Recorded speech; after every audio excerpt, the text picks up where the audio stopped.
Hello viewers, welcome to my channel. Microsoft ওয়ার্ডে 11তম পর্বে আপনাদের সবাইকে স্বাগতম। আজকে সাধারণত মাইক্রোসফট ওয়ার্ডের রিভিশন ক্লাস। এ যাবৎ যা ভিডিওগুলো দেখানো হয়েছে, যা ক্লাসগুলো নেওয়া হয়েছে, সবকিছুর মাঝখান থেকে শর্টকাটে আপনাদের আজকে আবার রিপিট করা হবে। যদি আমার আগের ভিডিওগুলো না দেখে থাকেন, অবশ্যই দেখে আসবেন, কারণ আগের ভিডিওগুলো না দেখলে রিভিশন ক্লাসটি কিভাবে নিতে হয়, কিভাবে কাজ করতে হয়, আপনারা কিচ্ছুই বুঝতে পারবেন না। তাহলে অবশ্যই আমার আগের ভিডিওগুলো দেখে আসবেন। ভিডিওটি শুরু করার আগে কিছু কথা না বললেই নয়। যদি ভিডিওগুলো ভালো লাগে অবশ্যই আমাদের চ্যানেলটিকে সাবস্ক্রাইব করবেন এবং পাশে থেকে বেল বাটনটি বাজিয়ে দিবেন, কারণ নিত্য নতুন ভিডিও আপলোড করার সঙ্গে সঙ্গে আপনার কাছে সবার আগে পৌঁছে যাবে। তো ভিউয়ার্স, অনেক কষ্ট করে টিউটোরিয়াল গুলো বানাতে হয়। যদি ফ্রি দেখে চলে যান তাহলে কেমন হয়। ছোট্ট একটি আপনাদের কাছে রিকোয়েস্ট, একটি লাইক করবেন এবং কমেন্ট বক্সে নাইস লিখে দিবেন, এতে যথেষ্ট হয়ে যাবে। তো কথা না বাড়িয়ে শুরু করা যাক আজকে মাইক্রোসফট ওয়ার্ডে রিভিশন ক্লাস। আজকে শেষ ক্লাস মাইক্রোসফট ওয়ার্ডে, এরপরে শুরু হবে মাইক্রোসফট এক্সেলে কি কাজ রয়েছে সেগুলো দেখানো হবে। সো আজ মাইক্রোসফট ওয়ার্ডে যদি কারো কোনো জায়গায় প্রবলেম থাকে তাহলে আমার কমেন্ট বক্সে জানাবেন। অবশ্যই আপনার কমেন্ট অনুযায়ী পরবর্তীতে অন্য একটি টিউটোরিয়াল বানানো হবে। তো কথা না বাড়িয়ে শুরু করা যাক মাইক্রোসফট ওয়ার্ডের রিভিশন ক্লাস। সাধারণত আমরা প্রথমত অনেক কাজ দেখিয়েছি। সাধারণত মাইক্রোসফট ওয়ার্ড কয়ভাবে ওপেন করা যায় এবং কয়ভাবে ওপেন করতে পারবেন, যদি কেউ না জেনে থাকেন, জেনেও যদি ভুলে যান তাহলে আমার ফার্স্ট ভিডিওটি দেখে আসবেন, ওইখানে দেওয়া আছে কিভাবে ওপেন করা হয় এবং এখানে অনেক মেনু আছে, সব মেনুরই কাজ দেখানো আছে। সবাই আমার আগের ভিডিওগুলো দেখে আসবেন, তাহলে রিভিশন ক্লাসটি অনেক ভালোভাবে বুঝতে পারবেন। যাই হোক, কথা না বাড়িয়ে শুরু করা যাক। এখানে একটা অপশন দেখতে পাচ্ছেন ডকুমেন্টটা হলো টাইটেল বার, এটাকে বলা হয় টাইটেল বার। এই পাশে একটা অপশন দেখতে পাচ্ছেন, এটা সেভ, এটা দিয়ে সেভ করতে হয়। তারপরে এই যে এই লাইনগুলো দেখতে পাচ্ছেন, এটা হলো মেনু বার। আর এই যে এইখানে দেখতে পাচ্ছেন, এই যে এই দিক দিয়ে যা কিছু অপশন রয়েছে, এগুলো সবকিছু হচ্ছে আইকন বার। এগুলো হচ্ছে আইকন বার। এটা হলো হরিজন্টাল, মানে উপর নিচু করতে হয়। আর এটা হলো তো জানি পেজ। আর এটা হলো স্ক্যান বার। এই পাশে দেখতে পাচ্ছেন একটি অপশন, এটা হলো স্টার্ট মেনু। যাই হোক, আমরা প্রথমত দেখিয়েছিলাম ফাইলের কাজ, ফাইলে কি করতে হয়। ফাইলে সাধারণত এখানে প্রবেশ করলে নিউ পেজ নেওয়া যায়। এটা হলো পেজটি ওপেন করার।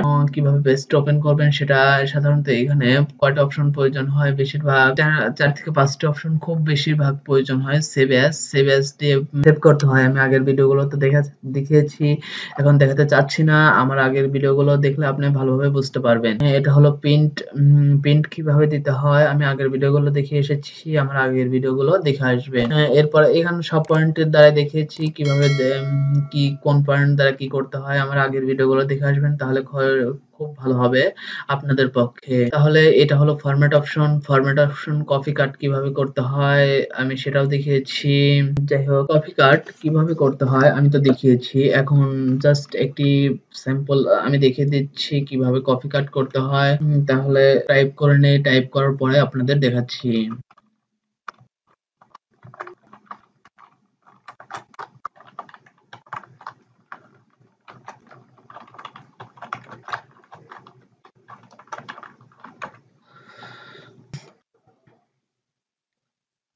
যাই হোক, দেখতেই পারছেন আমি কিছু টাইপ করেছি। আমি কিছু টাইপ করে আপনাদেরকে দেখিয়ে দিচ্ছি কিভাবে কি করবেন।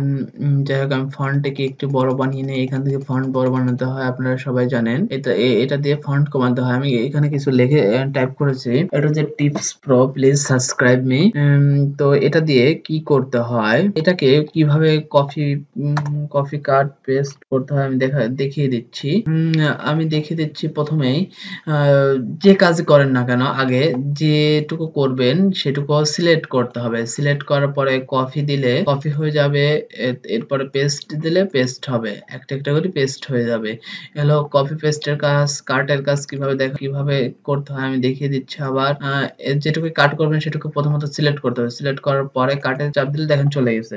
এখন যদি মনে করেন না আমি ওইভাবে কাট করব না, তাহলে মাউসের রাইট বাটন ক্লিক করবেন। ক্লিক করার পর দেখেন এখানে সব অপশন আছে, কপি আছে, কাট আছে, পেস্ট আছে। আপনি যে অপশন, এখানে সব অপশন দেওয়া আছে। আপনি যদি কাট দেন, কাট করবেন, চলে যাবে। যদি কপি করতে চান এই লিঙ্কটাকে, তাহলে সাপোজ ধরেন আমি একটি লাইন কপি করব, তাহলে রাইট বাটন ক্লিক করে কপিতে ক্লিক করবেন। ক্লিক করার পর আবার রাইট বাটন ক্লিক করে পেস্টে ক্লিক করবেন, তাহলে দেখবেন পেস্ট নিয়ে নেবে। এবং সাধারণত পেস্ট এখান থেকে করাই ভালো। দেখেন প্লিজ সাবস্ক্রাইব মি, পেস্ট হয়ে গেল। এরপরে রয়েছে সাপোজ ধরেন আমি একটি লাইন বোল্ড করব, মানে মোটা করব, তাহলে বির উপর ক্লিক করলে দেখেন মোটা হয়ে গেছে। এখন ধরেন যে আমি এই লাইনটাকে ল্যাটিন করব, মানে বাঁকা করব, তাহলে আয়তে ক্লিক করে দেখেন বাঁকা হয়ে গেছে। এটাকে মনে করেন আমি বোল্ড করব, ল্যাটিন করে বাঁকা বোল্ড করে দেবো, তাহলে তাও সম্ভব। দেখেন আমি করে দিয়েছি। এটাতে মনে করেন আমি নিচ দিয়ে আন্ডারলাইন দেব, তাহলে আন্ডারলাইনে ক্লিক করলে নিচ দিয়ে আন্ডারলাইন হয়ে যাবে। এবং এখানে অনেক ধরনের আন্ডারলাইন আছে, আপনি কি ধরনের আন্ডারলাইন নেবেন, সব ধরনের আন্ডারলাইন আপনি নিতে পারবেন। যাই হোক, তাহলে আগের ভিডিওগুলো আপনি এগুলা খুব ভালোভাবে বুঝিয়ে দেওয়া আছে, বোঝানো আছে। আপনি আগের ভিডিওগুলো দেখে আসবেন, অনেক ভালোভাবে বুঝতে পারবেন এগুলা কিভাবে করতে হয়। যাই হোক, এগুলা তো আমি সিম্পল আগেই দেখিয়েছিলাম। সো আমি আগের ভিডিওগুলোতে একটি পয়েন্ট দেখাইনি, সে পয়েন্টে এখন দেখিয়ে দিচ্ছি। সাধারণত যাদের ল্যাপটপ বা কম্পিউটার আছে, যারা মাইক্রোসফট ওয়ার্ড ইউজ করেন, তাদের সব সময় একটি প্রবলেম সম্মুখীন হতে হয়। সে প্রবলেমটি হলো, এখানে দেখতে পাচ্ছেন একটি পয়েন্ট রয়েছে, এই যে একটি পয়েন্ট রয়েছে, এই পয়েন্টটি খুবই গুরুতর প্রবলেম করে। এই পয়েন্টটি যদি সিলেক্ট করা থাকে তাহলে খুবই প্রবলেম করে। যেখানে যেখানে আপনি লিখবেন সেইখানেই চলে আসবে। আপনি যে লাইন যান না কেন, সব লাইনে চলে আসবে। এটা কিন্তু সিলেক্ট ক্যান্সেল করা ছাড়া এটা কিন্তু এটা কিন্তু মোছা যায় না। আপনি যতই চেষ্টা করেন না কেন, এটা কিছুতেই মোছা যাবে না, কিছুতেই মোছা যাবে না। যাই হোক, আপনি যেখানে যেখানে দিবেন সেখানে চলে আসবে।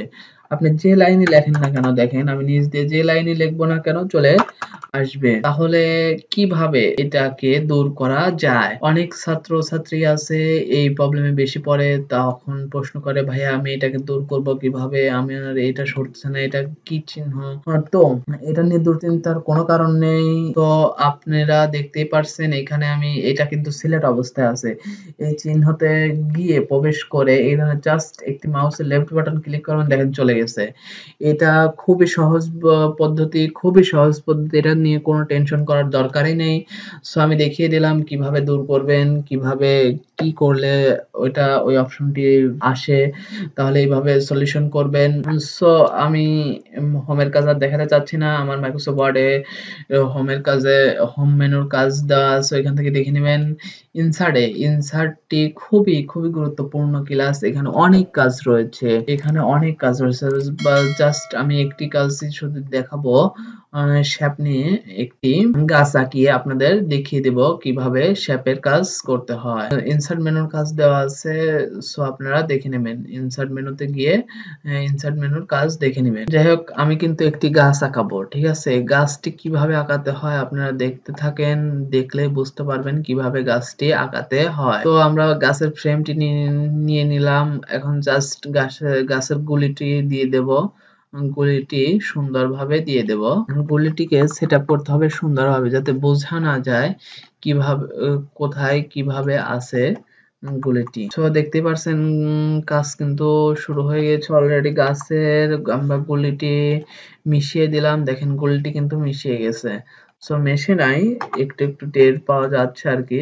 অতটা তো আর মিশবে না, জাস্ট হালকা টের পাওয়া যাবে। সো দরকার নেই, তাও অনেকটাই লেগে গেছে, সো আর দরকার নেই।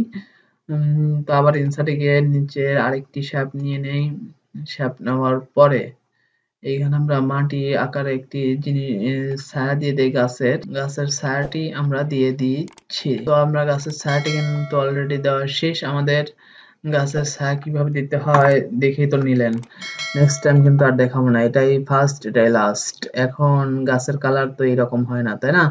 মাউসের রাইট বাটন ক্লিক করে এখান থেকে গাছের কালারটি হালকা সবুজ দিয়ে দিবেন। এরকম সবুজ দিলে কি চলবে?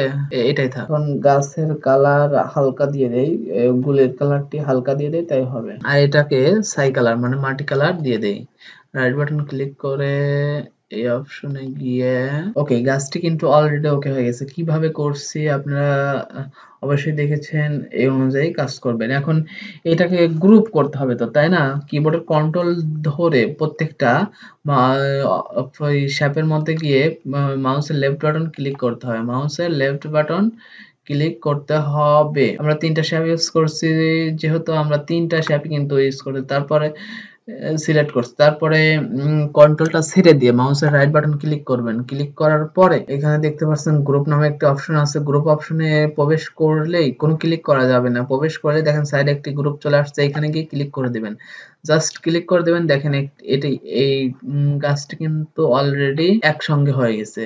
এখন যেখানে যেখানে নিয়ে যাবো সেখানে সেখানেই চলে যাবে গাছটি। এই ছিল শেপের কাজ।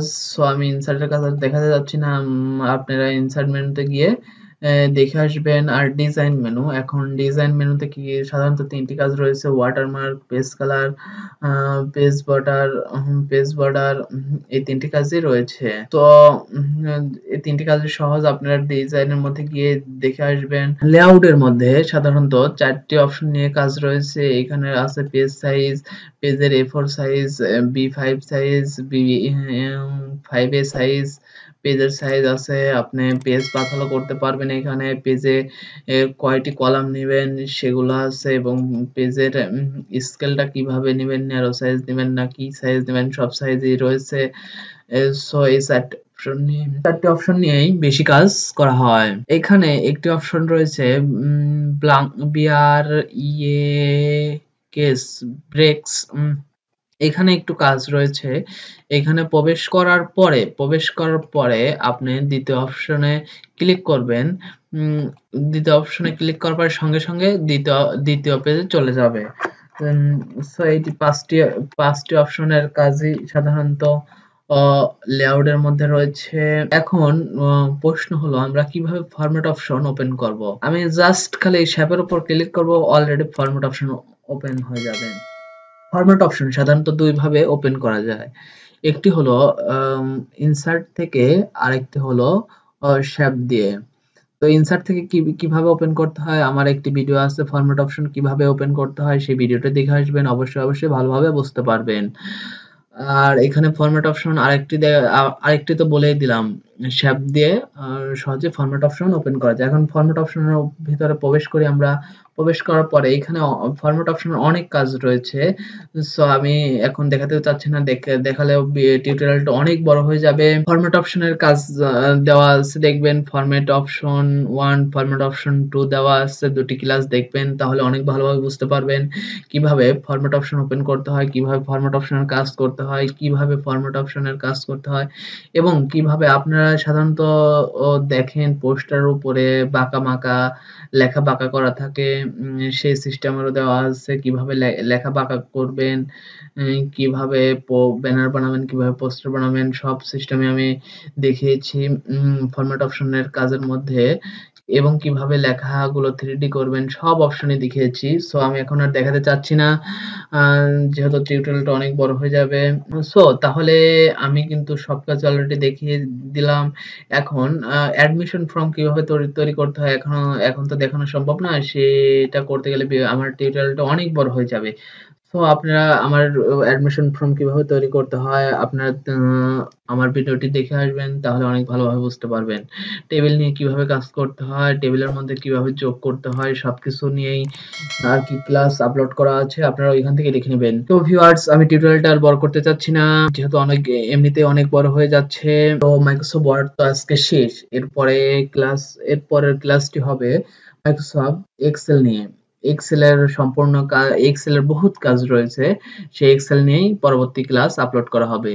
তো যদি মাইক্রোসফট ওয়ার্ডে কোনো প্রবলেম থাকে কারোর, তাহলে আমার কমেন্ট বক্সে জানাবেন, তাহলে আরেকটি টিউটোরিয়াল বানানোর চেষ্টা করব। তার কমেন্ট অনুযায়ী যে যত কমেন্ট করবেন আমি তত ক্লাস আপলোড করব, যে যত প্রশ্ন করবেন তত প্রশ্নের উত্তর দেওয়ার চেষ্টা করব। সো বুঝতেই পারছেন আমি পুরোপুরি প্রস্তুত হয়ে আছি। এখন আপনারাও পুরোপুরি প্রস্তুত হয়ে আমাকে প্রশ্ন করতে থাকবেন, আমি উত্তর দিতে থাকবো। প্রশ্ন না করলে আপনারা সলিউশন পাবেন না। তো ভিউয়ার্স, অনেক কষ্ট করে টিউটোরিয়াল গুলো বানাতে হয়। আমাদের টিউটোরিয়াল লাইক করবেন, শেয়ার করবেন, কমেন্ট করবেন এবং আমাদের চ্যানেলটিকে অবশ্যই সাবস্ক্রাইব করবেন। অলরেডি যারা সাবস্ক্রাইব করে ফেলেছেন তাদেরকে অসংখ্য ধন্যবাদ। অসংখ্য ধন্যবাদ। এখন একটি রিকোয়েস্ট ভাইয়ারা, আমার ভিডিওগুলোতে একটি ছোট্ট একটি লাইক করে কমেন্ট করে দিবেন ভাইয়া, নাইস। তাহলে আমি উৎসাহ পেয়ে আরো অনেক ভালো ভিডিও আপলোড করতে পারবো আপনাদের জন্য। তো ভিডিওটি আর বড় করতে চাচ্ছি না, আজকের মতো বিদায় নিচ্ছি। আল্লাহ হাফেজ। নতুন ভিডিওগুলো পেতে অবশ্যই চ্যানেলটি সাবস্ক্রাইব করুন এবং বেল আইকন ক্লিক করতে ভুলবেন না।